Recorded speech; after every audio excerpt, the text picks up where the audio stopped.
ईद की नमाज पढ़ने के लिए लोग ईदगाह जाते हैं। यहाँ आप लोग भी ईदगाह जाते हैं? अब भाई ईदगाह जाते हैं नमाज करने? तो शहरों में देखते होंगे, पूर्णिया हो, कटिहार हो, कोलकाता हो, कानपुर हो, लखनऊ हो, तो शहर में रिक्शे वाले की उस दिन कमाई होती है, लोगों को ढो ढो करके ईदगाह ले जाता है, रिक्शा में बैठा बैठा के। अब ईदगाह दूर है, लोग पैदल नहीं चलना चाहते, अब जिसके पास गाड़ी नहीं रिक्शा पकड़ लेता है। मुसलमान रिक्शा वाला था, लोगों को पहुंचा रहा था। अब देखा जमात खड़ी हो गई, तो टोपी तो इसके पास में थी नहीं, एक पॉलिथीन था, वही सर पे रख लिया, नियत बांध के खड़ा हो गया। अच्छा, ईदगाह जो लोग जाते हैं नमाज पढ़ने के लिए, तो छोटे छोटे बच्चों को भी लेके जाते हैं, भाई लेके जाते हैं कि नहीं?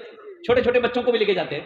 तो 4-5 बच्चा उसका रिक्शा में चढ़ गया, और एक बच्चा बचाया भोंपो। भोंपो होता है रिक्शा में? अरे भोंपो होता है कि नहीं रिक्शा में?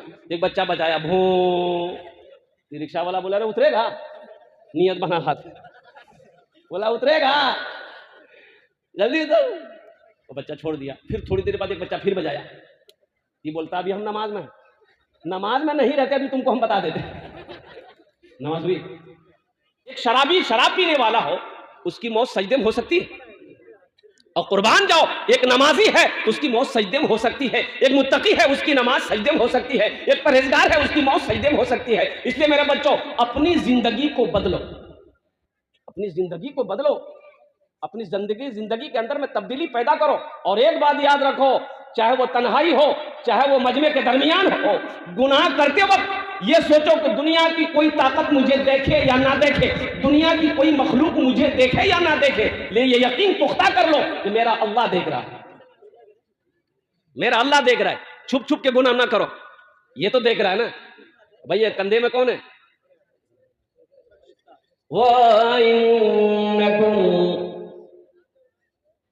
लहाफिज़ीन किरामन कातिबीन यअलमूना मा तफ़अलून इन्नल अबरार लफ़ी नईम। ये मुअज़्ज़ज़ अल्लाह के फरिश्ते हमारे कंधे पे बैठे हुए हैं, ये लिखता है।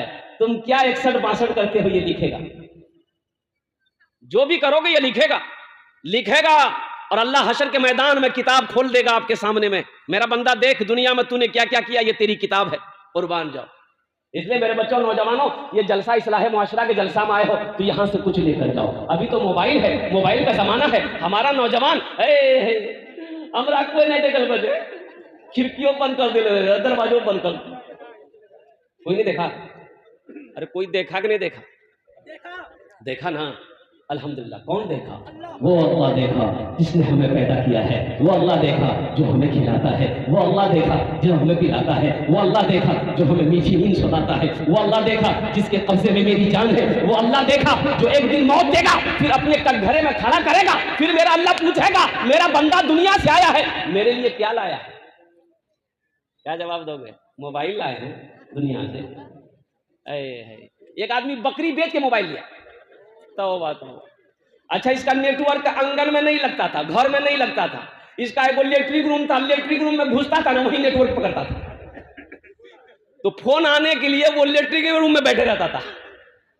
तौबा तौबा। देखो, ये जहां तक फायदे का चीज है, ये नुकसानात भी बहुत। अगर इसको सही इस्तेमाल करोगे तो फायदा है, अगर इसको गलत इस्तेमाल करोगे तो ये गुनाह है। मेरे बच्चों, इससे बचो, इससे बचो, इससे बचो, गुनाहों से बचो, गुनाहों से बचो।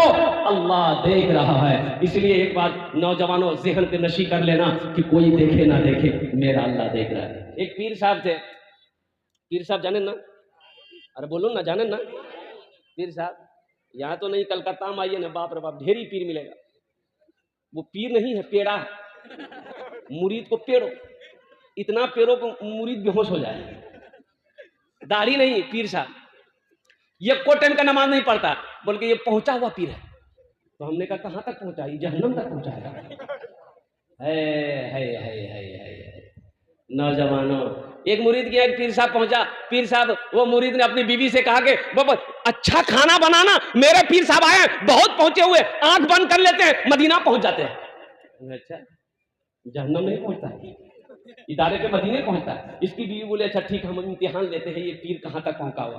खाना बनाई और थाली में पहले गोश्त रखी, उसके बाद भात से, चावल से, भात की बोले ना, भात बोले ना, भात से गोश्त को ढक दी, प्लेट बराबर कर दी। शोहर को बोला ये दस्तरखान बिछाइए, शोहर गया दस्तरखान बिछाया, पानी रखा, ये बीवी प्लेट दी के ले जाइए, लेकर गया। आया तरकारी के लिए कि तरकारी दो, गोश्त दो। बीवी बोली सब कुछ पहुंच गया है, अब जाइए पीर साहब को बोलिए आपके पीर साहब पहुंचे हुए हैं ना। बोला हाँ बहुत पहुंचे हुए हैं, वो आंख बंद कर लेते हैं सारी दुनिया देखते हैं। बोला जाइए। अब बीवी के आगे क्या बोलेगा ये, बीवी के आगे ज्यादा बोलेगा तो सर का बाल उड़ा देगी बीवी। कुछ बोला नहीं, आगे खड़ा हो गया। तो पीर साहब इंतजार कर रहे हैं, कह रहे भाई भात लाके दे दिया है, तरकारी। बोला कि हुजूर मेरी बीवी बोल रही है कि सब कुछ पहुंच गया।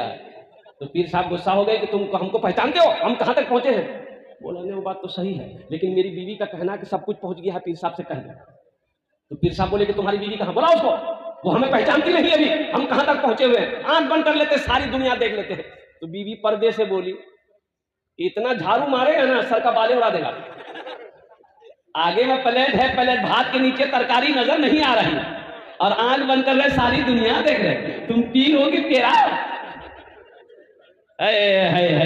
तो पीर साहब ना एक मुरीद से बहुत मोहब्बत करते थे, बहुत मोहब्बत करते। तो कुछ मुरीद लोग जलने लगा कि भाई आखिर मुरीद तो हम लोग भी हैं, हमसे पीर साहब इतनी मोहब्बत नहीं करते हैं, आखिर ये अब्दुल्ला से इतनी मोहब्बत क्यों करते हैं। ये बात पीर साहब को पता चल गई कि कुछ लोग दुश्मनी जलन कर रहा है। तो पीर साहब ने कहा भाई ऐसा करो 5-6 मुर्गा ले आओ, 5-6 मुर्गा ले आओ। मुर्गा हाजिर किया गया पीर साहब के आगे में। अब वो जो जलने वाले लोग थे ना उनको बुलाया और जिससे मोहब्बत करते थे उसको ही बुलाया, बोला बैठ जाओ, सब बैठ जाओ, सब बैठ गया। तो पीर साहब एक मुरीद को बोला कि देखो ये मुर्गा लो,